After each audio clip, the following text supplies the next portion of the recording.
جی welcome back ناظرین. بات کریں گے اب اپنے پروگرام میں سعودی عرب اور یو اے ای کی یمن میں جنگ کی جو ایک کیفیت ہے, جو یہ سلسلہ چل رہا ہے, اس کے جانیں گے اصل حقائق کہ آخر اس کی کیا وجوہات ہیں. جی سر شیخ صاحب بتائیے گا کہ سعودی عرب اور یو اے ای کی جو یمن میں جنگ ہے یہ اس کی کیا وجہ ہے, کیا اس کے اصل حقائق ہیں اور یہ کیا کرنے جا رہے ہیں سعودی عرب اور یو اے ای والے؟ اچھا نیاب, یہ نا اس وقت پاکستان کے لیے نا بڑی کریٹیکل سچویشن بن چکی ہے کہ یہ جو سعودیہ اور یو اے ای والا معاملہ ہے یہ بڑا سینسٹیو معاملہ ہے. اصل میں تاریخ میں کبھی بھی اس طرح ہوا نہیں ہے کہ یو اے ای اور سعودیہ جو ایک پیج پہ نہ ہوں. ہمارے یہ دونوں برادر اسلامی ملک ہیں, ہمارے دونوں کے ساتھ جو ہے نا وہ بڑے اچھے تعلقات ہیں.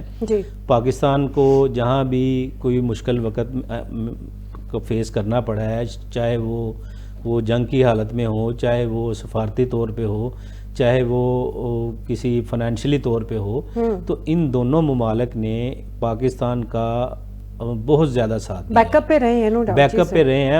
اور یہ سمجھے کہ دونوں برادر ممالک ایسے ہیں جن کی مقصد وہ خلوص نیت پر تو پاکستان تو بالکل سمجھے کہ وہ کوئی دوسری رائے رکھتا ہی نہیں ہے.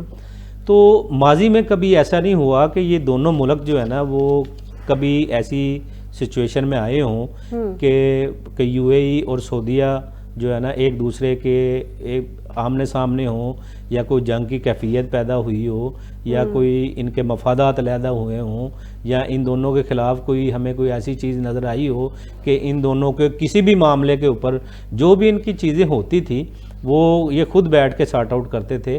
اگر ہم دیکھتے ہیں یو اے ای اور سعودیہ, ان میں تو ماضی میں کئی ڈیکیڈ سے ہم نے دیکھا ہے کہ کبھی کوئی ایسی چیز نہیں نظر آئی. ہاں اس میں ہم دیکھتے ہیں قطر ہمیں ایک الگ کھڑا ہوا نظر آتا ہے, عمان کی بھی ایک الگ حیثیت ہے, لیکن معاشی طور پہ, سفارتی طور پہ, فنانشلی طور پہ ان دونوں ملکوں کے ساری چیزیں آپس میں جڑی ہوئی تھی. اب یہ کیا ایسا ہو گیا ہے, کیا وہ ایسا سسٹم ہو گیا کہ ایک دم تھوڑے دن پہلے جو ہے نا وہ جو سعودیہ نے 2-3 دن پہلے جو الکرامہ ایک پورٹ ہے ادھر یمن کے اندر, وہاں جو ان کا کوئی کنٹینرز وغیرہ جا رہے تھے جس میں کوئی اسلحہ وغیرہ تھا, تو وہاں جو ہے نا وہ اٹیک ہوا ہے, اور وہاں یو اے ای کی جو اس پہ کنٹینر پہ اٹیک کر کے سعودیہ والوں نے اٹیک کی ہے, اور وہاں سے ان کو یمن والوں کو یہ کہا ہے, یمن میں سے یو اے ای فورسز کو یہ کیا ہے کہ 24 گھنٹوں کے اندر آپ یمن خالی کر دیں. اب یہ معاملات ایک دم لوگوں کے سامنے آئے ہیں, اور اس طرح یہ معاملات کس طرح پیدا ہو گئے وہ ہم آج تھوڑا سا وہ ہم آپ کو بتائیں گے. بیسیکلی جو یمن والا معاملہ ہے نا, یمن والا معاملہ اس طرح ہوا کہ 2015 میں جب یو اے ای اور سعودیہ نے, کیونکہ یمن کا جو کافی ایک لمبا بارڈر ہے جو سعودیہ کو ساتھ جو ہے نا وہ لگتا ہے, تو سعودیہ کا اور یمن کا معاملہ اس طرح ہے جس طرح آپ کمپیریزن کریں ہمارا اور افغانستان کا معاملہ ہے. تو اس سعودیہ کسی بھی صورت جو ہے نا وہ یمن کے معاملے میں خاموش نہیں رہ سکتا. آپ کو پتہ ہے سعودیہ ایک جس طرح مسلم امہ کا لیڈر ہے, جس طرح وہ حرمین شریفین وہاں ہیں, تو وہ آپ کو ایسا کسی بھی مثلا برادر اسلامی ممالک کے وہ یہ تو یو اے ای تو بالکل ان کا سمجھے کہ وہ ان کے جسم کا ایک حصہ مانا جاتا تھا, تو ان کے خلاف انہوں نے کیوں ایکشن لیا؟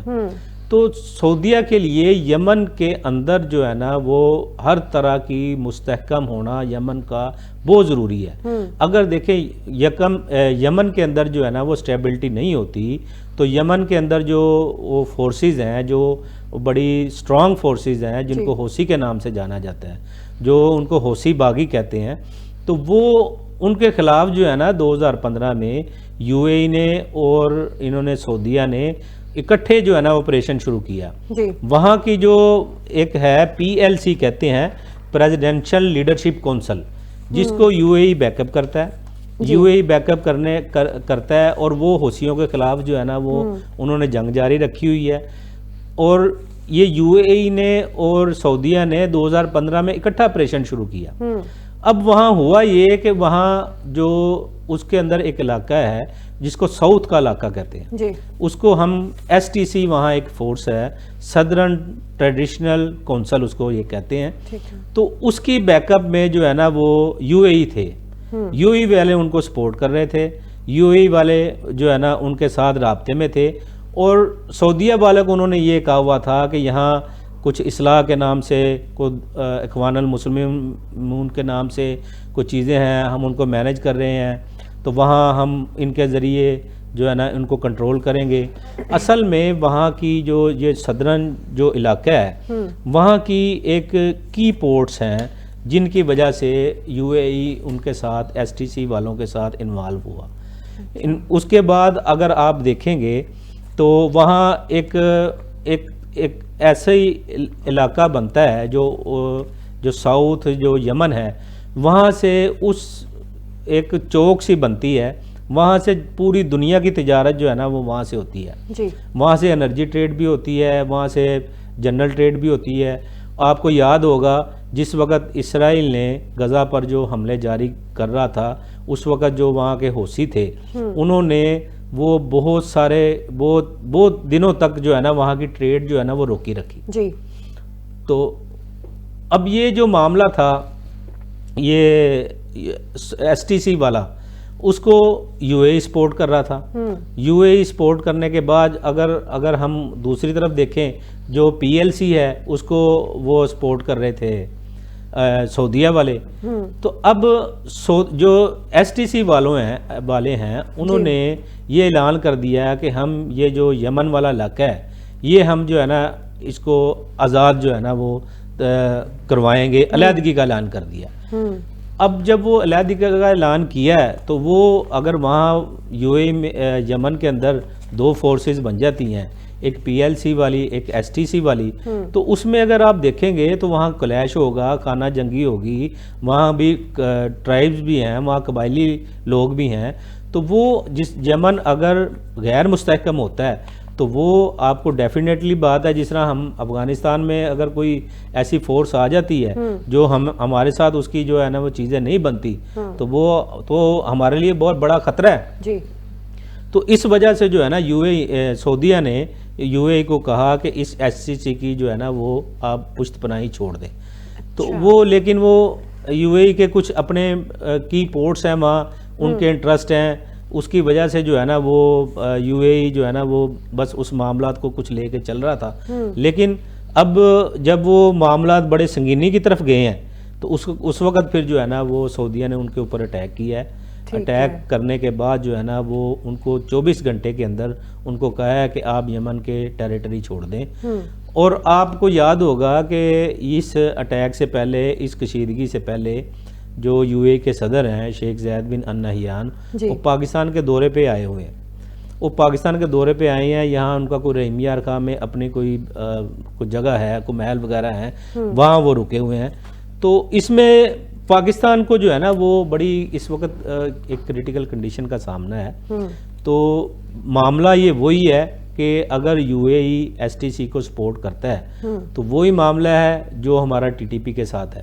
اگر ٹی ٹی پی کو افغانستان سپورٹ کرتا ہے تو وہ پاکستان کی سالمیت کے لیے خطرہ ہے. اگر ایس ٹی سی کو یو اے ای سپورٹ کرتی ہے تو وہ وہاں کی جو موجودہ گورنمنٹ ہے پی ایل سی ہے جس کو سعودین جو ہے بیک اپ کر رہے ہیں وہ ان کی سلامتی کو خطرہ ہے. تو یہ اصل وجہ یہ بنی ہے کہ یہ معاملہ جو ہے نا یہ پھر معاملات بہت آگے تک چلے گئے ہیں جو کی پورٹس ہیں نا ان کی وجہ سے. اچھا اگر ہم یہاں دیکھیں گے نا تو اس کے یہ جو اب جو ان کے خلاف جو ان کے درمیان جو ہے نا وہ یہ جو بھی یہ تضاد پایا جا رہا ہے کشیدگی آئی ہے یہ صرف یہاں ادھر یمن میں نہیں ہے. اس طرح سوڈان میں بھی یہی معاملہ ہے. سوڈان میں جو جنرل برہان کے خلاف ہیں آر ایس ایف فورسز.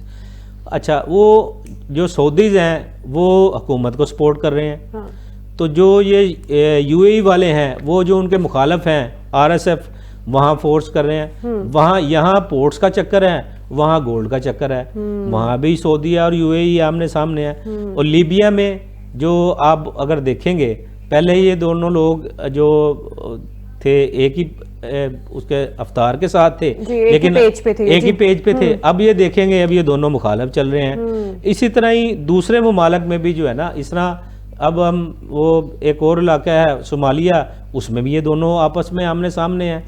تو یہ چیزیں جو ہے نا وہ اب پاکستان کے لیے جو ہے نا وہ بڑی کریٹیکل کنڈیشن ہے، بہت الارمنگ سچویشن ہے، بڑی الارمنگ سچویشن ہے. لیکن مجھے جو نظر آ رہا ہے کہ جو جس طرف جو معاملات جا رہے ہیں اس پہ بڑی ڈیبیٹ ہونی چاہیے، اس میں اپوزیشن کو بھی بیٹھنا چاہیے، اس میں اور لوگوں کو بھی بیٹھنا چاہیے، کیونکہ یہ دونوں برادر ممالک ایسے ہیں انہوں نے ہر جگہ پاکستان کا ساتھ دیا ہے. جی بالکل، بیٹھ کر ٹیبل ٹاک کرنی چاہیے اور معاملات کو سیٹلمنٹ کی طرف لے کر جانا چاہیے، ورنہ پاکستان کے لیے بھی الارمنگ سچویشن ہے. جیسے کہ شیخ صاحب نے کہا سر یہ تو وہی بات ہوگی نا، پورٹس کی وجہ سے دوست نہ رہا، بھائی نہ رہا. اچھا اس میں نیاب ایک اور چیز ہے جو بڑی خطرناک ہے، جو اس وقت یو اے ای کے جو ریلیشن ہیں اسرائیل کے ساتھ، یو اے ای کی جو اسرائیل نے جو انویسٹمنٹ کی ہوئی ہے، جو ان کو فیسیلیٹیٹ کر رہا ہے مختلف سافٹ ویئرز میں، مختلف ٹیکنالوجیز میں، جو ایڈوانس ڈیفنس سسٹم ہے یو اے ای کے پاس، تو وہ اور اس کے بعد جو ہے نا اگر ہم دیکھیں گے نا، اب دیکھیں نیاب اگر دیکھیں تو میرے خیال میں اب یہ ساری چیزیں کھل کے سامنے آ چکی ہیں. اب جہاں جہاں اسرائیل کے مفادات ہیں وہاں آپ کو یو اے ای نظر آ رہا ہے، سوری ٹو سے، جہاں جہاں آپ کو اسرائیل کے مفادات نظر آ رہے ہیں وہاں آپ کو یو اے ای نظر آ رہا ہے. سعودیہ نے یہ کام شروع کیا تھا لیکن وہ ایک سٹیج پہ جا کے جو ہے نا وہ رک گئے ہیں. اب بیسیکلی گلف میں ایک بڑی مین پاور تھی سعودیہ، جس کو امریکنز کا بیک اپ تھا، جس کو یورپ کا بیک اپ تھا. لیکن اب جو ہے نا وہ میرے خیال میں یہ گلف میں جو ہے نا صورتحال بدلتی ہوئی نظر آ رہی ہے. اس کا مطلب ایسا جس طرح یو اے ای کے نے اسرائیل کے ساتھ اپنے تعلقات کام کر لی ہیں. اب یہ دیکھیں نا یمن میں وہ ایس ٹی سی میں یہ آپ کے اس کے اسرائیل کے ساتھ کھڑا ہوا ہے. آپ اگر دیکھیں گے سوڈان میں جس سائیڈ پہ یہ ہیں اس سائیڈ پہ اسرائیل کھڑا ہوا ہے. اگر آپ صومالیہ میں دیکھیں گے جس سائیڈ پہ صومالی لینڈ میں وہ اسرائیل کھڑا ہوا ہے وہاں آپ کو یو اے ای نظر آئے گا. اور آپ اگر دیکھیں گے تو یو اے ای کے اپنے ملک کے اندر جو ہے نا وہ بہت زیادہ جو ہے نا وہ ابو ظبی اور دبئی کے اندر جو ہے نا ایران کے معاملے پہ بہت زیادہ کشیدگی پائی جاتی ہے، کیونکہ موسٹلی جو دبئی ہیں وہ ایرانی نژاد ہیں جو اس وقت جو ہے نا وہ کر چکے ہیں، نیشنلٹیاں ان کو مل چکی ہیں. تو یہ میرے خیال میں جو ہے نا وہ پاکستان کی حکومت کو اور اسٹیبلشمنٹ کو بڑا سیریس دیکھنا پڑے گا اس میں. بالکل، وہ اس میں سالس کا کردار ادا کرنا چاہیے اور ان کی صلح وغیرہ کرا دینی چاہیے. اچھا سر، جس طریقے سے بھی آپ نے صومالیہ کا ذکر کیا، صومالیہ کے حوالے سے ہم ایک ٹاپک ضرور اس میں ایڈ کریں گے کہ اسرائیل کی جانب سے باضابطہ طور پر صومالیہ کے علیحدگی پسند خطے صومالی لینڈ کو ایک آزاد ملک کے طور پر تسلیم کرنے کے اعلان کے بعد سے یہ سوال اٹھ رہا ہے کہ اس کی وجہ کیا ہے اور اسرائیل کا صومالی لینڈ سے کیا جو مفاد ہیں وابستہ ہیں. اصل میں نیاب اس کو صومالی لینڈ کو اگر آپ اس میں وقت کم ہے تو ہم اس کو بڑا ڈیٹیل میں ڈسکس کرتے. ایک تو بیسیکلی جو غزہ کا علاقہ ہے نا وہاں سے یہ اسرائیل یہ چاہ رہا ہے کہ وہاں کے جو پناہ گزین ہیں وہ مصر میں جائیں، جارڈن میں جائیں یا دوسرے ممالک میں جائیں. تو وہ جہاں جہاں جا سکتے تھے وہ وہاں بھیج چکے ہیں، باقی کوئی بھی ملک جو ہے نا ان کو لینے کے لیے تیار نہیں ہے. اور اسرائیل کی یہ شروع سے یہ کوشش رہی ہے کہ جتنا زیادہ سے زیادہ غزہ کے لوگوں کو یہاں سے نکالا جائے، جہاں سے غزہ سے لوگوں کو نکالنے کے بعد جو ہے نا یہاں سے ان کو نکال کے کسی دوسری جگہ پناہ گزین کیمپوں میں دیا جائے. اچھا اس چیز کا فائدہ جو ہے نا وہ انہوں نے اٹھایا ہے، کیونکہ یہ صومالیہ کے اندر جو ہے نا ایک صومالی جو لینڈ ہے اس نے جو ہے نا وہ اپنی آزادی کا اعلان کر دیا. اس نے آزادی کا اعلان کیا، یہ بیسیکلی سارا پری پلان ہی ہوا ہے. آزادی کا اعلان کیا اور سب سے پہلے اس کو اسرائیل نے تقسیم کیا. اسرائیل نے تقسیم اس لیے کیا ہے کہ وہ یہاں سے جو غزہ کا جو وہ ہے علاقہ وہاں سے لوگوں کو جو ہے نا وہاں ٹرانسفر کرے گا. وہاں ٹرانسفر کرنے کے بعد جو ہے نا وہاں کیمپس بن جائیں گے, ان کیمپس کی مانیٹرنگ بھی یہ کرے گا. غزہ کے لوگوں کو یہ جو صومالی لینڈ بنی ہے اس میں ٹرانسفر کیا جائے گا, اور یہ ساری چیزیں جو ہے نا ساری پری پلان ہے. اور اس کے بعد یہاں بھی ایک بڑی کی پورٹس لگتی ہیں, یہاں سے بھی تجارت ہوتی ہے, اور اسی تجارت کو جو ہے نا وہ کنٹرول کرنے کے لیے. اور دوسرا سب سے بڑا فیکٹر جو ہے نا, جو میرے خیال میں دوسرا بڑا فیکٹر ہے, وہ یہ ہے کہ اگر صومالی لینڈ میں ان کے جو ہے نا کوئی اڈے وغیرہ بن جاتے ہیں تو وہاں سے ان کو مانیٹر کرنا, ایران کو مانیٹر کرنا, پاکستان کو مانیٹر کرنا, اور دوسرے جو ان کے مخالف ممالک ہیں وہاں سے مانیٹر کرنا بہت آسان ہے. اچھا, صرف اپنے جو دوسرے ممالک ہیں جو دشمن کہہ لیں یا جن کے اندر اس نے اپنے بٹھائے ہوئے لوگ, ان کو مانیٹر کرنے کے لیے, نظر رکھنے کے لیے یہ سارا کچھ کیا جا رہا ہے. اچھا جی, تو پروگرام کا سلسلہ آگے بڑھاتے ہیں. سر اب بات کریں گے یہ جو شفیع جان کے عظمیٰ بخاری کے متعلق بیانات پر تھوڑی سی بات کر لیتے ہیں. آلدو کہ معافی تلافی ہو گئی ہے, لیکن اس معافی کے بعد اور اس بیان کے بعد اور اس بیان سے پہلے جو ہے پی ٹی آئی کہاں کھڑی ہوتی ہے؟ اچھا نایاب, یہ دیکھیں یہ بڑا سیریس ایشو ہے. یہ اصل میں سیاسی خانہ بدوش کہہ دیا, جنگلی کہہ دیا انہوں نے. اچھا ہمیں ادھر نہیں جانا چاہیے, ہمیں یہ دیکھنا چاہیے کہ یہ کوئی نئی بات نہیں ہے پی ٹی آئی والوں کی طرف سے نا. تو یہ تو آپ کو یاد ہوگا, وہ جو عمران خان صاحب ہیں وہ بھی جلسوں میں کھڑے ہو کے مریم نواز صاحبہ کو کہتے رہے ہیں, وہ سارے معاملات ساری چیزیں آپ کے سامنے ہیں کہ میرا نام نہ لیں, وہ ان کو صفدر صاحب کا برا لگ جائے گا. تو یہ تو بیسیکلی یہ ان کا کلچر ہے, یہ ان کو ان کے جو بانی ہیں ان کی طرف سے یہ ملا ہے. آپ یہ مینا خان والا معاملہ دیکھیں, وہ ٹھیک ہے وہ صحافی کو بھی وہ سوال نہیں کرنا چاہیے تھا, لیکن اب ایک صحافی میں ایک جو صوبے کے منسٹر میں کیا ان دونوں میں کوئی فرق نہیں ہے؟ اور آپ شفیع جان صاحب نے جس دن وہ آ رہے تھے وہاں موٹر وے کے اوپر, وہاں انہوں نے محسن نقوی صاحب کے بارے میں جو کہا کہ وہ واش روم جا رہے تھے, انہوں نے پوچھا ہے کہ جی, انہوں نے کہا جی مجھے محسن نقوی آیا ہوا ہے اور میں محسن نقوی کرنے جا رہا ہوں. اب یہ اس چیز کو دیکھ لیں, اس کے بعد مینا خان صاحب کو دیکھ لیں, اس کے بعد پھر جو صحافیوں کے ساتھ یہ معاملات کر کے گئے ہیں ان کے ساتھ گالم گلوچ, اس کے صحافیوں کے. اب آپ اگر پی ٹی آئی کا دور دیکھیں گے تو اس میں آپ نے دیکھا ہوگا ان دنوں میں ایک جرنلسٹ جو وومن تھیں ان کی طرف سے بھی ایک قرارداد آئی تھی کہ ان کو بھی ہراساں کیا جاتا ہے, ان کے ساتھ بھی جو ہے نا وہ کو غلط زبان استعمال کی جاتی ہے, باقاعدہ ایک قرارداد, اور یہ آن ریکارڈ چیزیں ہیں. تو میرے خیال میں یہ ان کا کلچر ہے, ان کو اس کے بارے میں سوچنا چاہیے. اور جس وقت یہ سہیل افریدی صاحب یہ آئے تھے وہاں, جب ان کی صحافیوں سے ملاقات تھی تو ان سے ایک صحافی ہمارے بھائی نے وہ پوچھا تھا کہ جی آپ مینا خان کے بارے میں آپ جو انہوں نے بیان دیا ہے اس کے بارے میں کیا کہیں گے؟ وہاں سہیل افریدی صاحب خاموش ہو گئے, اس نے کہا جی میں اس کا کوئی دفاع نہیں کرتا, یہ نہیں ہونا چاہیے تھا. تو یہ ان چیزوں کو وہ پہلے کہہ دینا, بعد میں معافی مانگ لینا. دیکھیں یہ جو ہماری جو سیاسی خواتین ہیں ان کے بارے میں ایسے نازیبہ الفاظ اور استعمال کرنا جس طرح مینا خان صاحب نے کیے ہیں, جس طرح انہوں نے کیے ہیں, تو یہ تو کسی صورت قابل قبول نہیں ہے. سر سیاسی مخالفت اپنی جگہ, لیکن خواتین کی عصمت کو تو پامال نہیں کرنا چاہیے. جی اچھا سر, اس کے علاوہ سرینا ہوٹل کا جو موضوع ہے یہ بڑا زیر بحث ہے کہ 40 سال کے بعد سوات والا سرینا ہوٹل بند کر دیا گیا ہے. اس کے اصل حقائق کیا ہے؟ کیا وجہ بنی کہ 44 دہائیوں کے بعد یہ ہوٹل بند کر دیا گیا؟ اچھا, اس میں نایاب یہ دیکھیں کہ اس کو میں بدقسمتی کہوں گا یا کیا کہوں. ایک آپ کے سوات کے اندر ایک وہی واحد جگہ تھی جو ایک انٹرنیشنل لیول کی جو ریسٹ ایریا تھا, انٹرنیشنل لیول کی چیزیں پرووائڈ ہوتی تھی, ایک انٹرنیشنل چین کا ہوٹل بیٹھا ہوا تھا.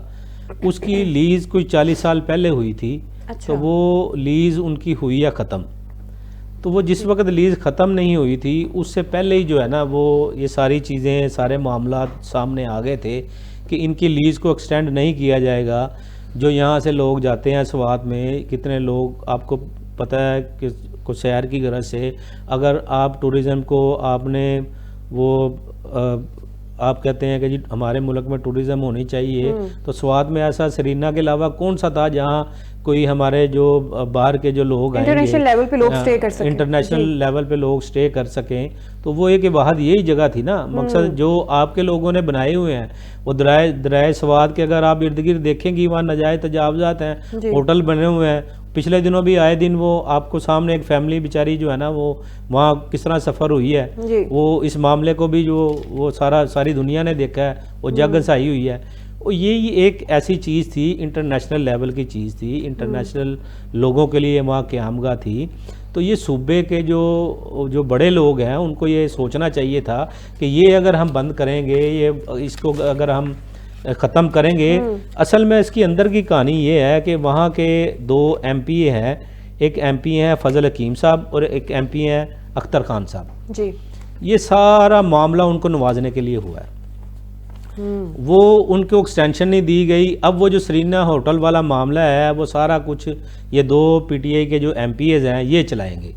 اب میں اس کو کیا کہوں گا، دیکھیں میں اس کو سیاسی کرپشن کہوں، اس کو میں ان کی سمجھے کہ نا عقلی کہوں، اس کو ہم کس معاملے میں کس طرف جا کے دیکھیں کہ آپ نے 14 سال میں وہاں جو چیزیں بنی ہوئی ہیں، جو 40 سال سے ایک انٹرنیشنل چیز بنی ہوئی تھی، اس کو بھی آپ نے جو ہے نا اس کا بیڑا گرک کر دیا ہے. اس کو اب معاملے کو جو ہے نا وہ اب تو میرا خیال کچھ ہو نہیں سکتا. اگر کچھ ہو سکتا ہے تو ان کو جو KPK کی گورنمنٹ ہے اس کو دیکھنا چاہیے کہ کوئی مثلا لوگوں کے لیے، ہمارے جو باہر سے جو ٹورسٹ آتے ہیں ان کے لیے اس معاملے کو جو ہے نا وہ دوبارہ ریویو کرنا چاہیے کہ اسی چین کو اس کو دوبارہ دیا جائے، دوبارہ سے لیز پہ کر دیا جائے. ہاں لیز کیا جائے تاکہ لوگوں کو فیسیلیٹیٹ ہو سکے، لوگ کر سکیں اس کو. ٹھیک ہے جی. اچھا سر، ابھی حال ہی میں جو بنگلہ دیش کی سابق وزیر اعظم تھی خالدہ ضیاء، ان کا انتقال ہوا ہے، اور ان کے انتقال پر جے شنکر اور ایاز صادق کا جو بنگلہ دیش میں ان کی جو ملاقات ہوئی ہے، آپ کیا سمجھتے ہیں ملاقات کس قسم کی ہوئی ہے؟ کیا ان کی گفت و شنید ہوئی ہوگی؟ دیکھیں جی، وہ جو خالدہ ضیاء صاحبہ جو فوت ہوئی ہیں وہ بڑا لوگوں نے ان کے جنازے میں شرکت کی ہے. لاکھوں لوگ، بہت بڑا جنازہ تھا، بہت بڑا جنازہ ہوا ہے. تو یہ ظاہر کرتا ہے کہ جس طرح لوگ ان سے محبت کرتے تھے، پیار کرتے تھے. تو ہمارے جو اسپیکر صاحب ہیں سردار ایاز صادق صاحب، یہ وہاں گئے ہیں. تو وہ نیپال اور بھوٹان کے جو اس وقت کے وہاں کے جو وزیر خارجہ سے ان سے ان کی ملاقات ہو رہی تھی. تو یہ خود چل کے جو ہے نا جے شنکر صاحب ان کے پاس سردار ایاز صادق صاحب کے پاس آئے ہیں اور ان سے مصافحہ کیا ہے اور جو دنیا کو یہ دکھایا ہے. اور اس مصافحے پر اس جو ان کے ساتھ انہوں نے ہاتھ ہینڈ شیک کیا ہے، اس کے اوپر انڈیا میں جو ہے نا وہ بھی ملا جلا رد عمل ہے. تو میرا پوائنٹ آف ویو یہ ہے کہ اصل میں یہ جو انڈیا والے ہیں نا، ان کی یہ بغل میں چھری منہ میں رام رام یہ چیز ان کے نہیں جا سکتی. آپ اپنی جو کرکٹ ٹیم ہے اس کو تو آپ روک دیتے ہیں کہ جی آپ نے مصافحہ نہیں کرنا، بالکل، اور آپ ان کو بڑی اسٹرکٹلی روکتے ہیں، آپ نے ان سے بات نہیں کرنی، ان سے مصافحہ نہیں کرنا، ان سے کرکٹ نہیں کھیلنی. تو آپ جو ہے نا وہ خود جا کے ان سے جو ہے نا وہ ہاتھ بھی ملا لیتے ہیں. تو وہ اب ہم تو یہ چاہتے ہیں کہ یہ معاملات بیٹھ کے جو چیزیں ہیں وہ سارٹ آؤٹ ہونی چاہیے، سارٹ آؤٹ کرنی چاہیے. اگر آپ انڈین میڈیا اٹھا کے دیکھ لیں، وہاں کے جو اینکر ہیں وہ جس طرح وہ اوپر نیچے کرتے ہیں، پاکستان کی کوئی بھی ایسی چیز ان کے ہاتھ لگ جائے تو وہ جس طرح وہ اس کو چھالتے ہیں.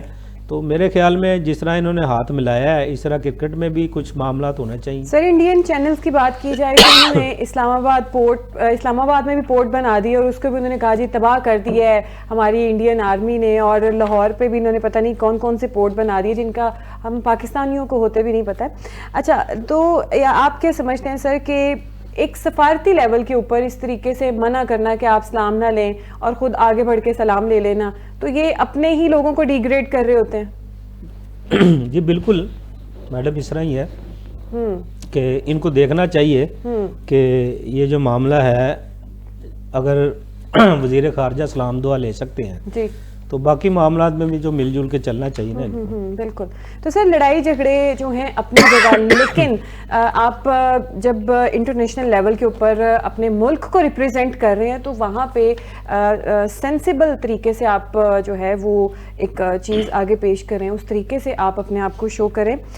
جی تو ناظرین، گفتگو آپ نے جانی، بڑا زبردست تجزیہ کیا، ہمارے تمام سوالات کے جوابات دیے شیخ صاحب نے، اور ہم نے بڑے امپورٹنٹ ٹاپکس وہ ڈسکس کیے.